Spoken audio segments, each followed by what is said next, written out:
امروز 2 تا رسیپی داریم، جفتش هم مغز کودکان. یه دونه پاستای کودکان، یه دونم یه دسر خوشمزه مغز کودکان.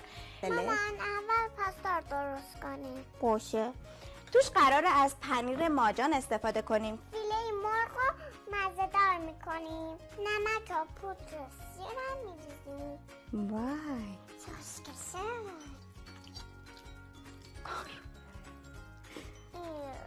خب روغن رو بریزیم، بعد بره واسه یه تفت خوردن.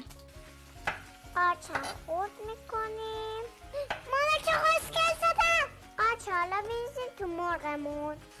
پاستامون رو اضافه میکنیم. این پنیر کم نمک و مخصوص بچه هاش. مامانی ها.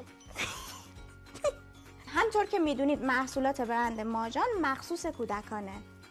این پنیر مال من. خوشمزه است؟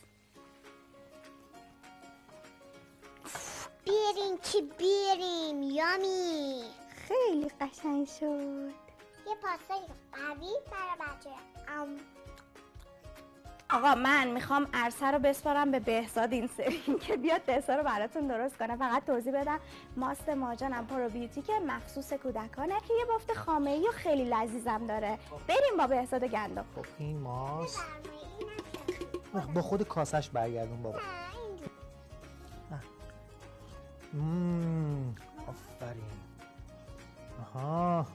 خب الان شکر قهوه‌ای رو میریزیم، گندم بعد بریزه، البته خوشمزه تر میشه گندم بریزه.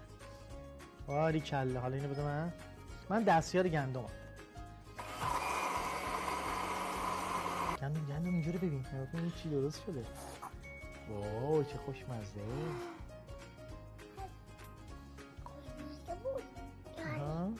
آفرین.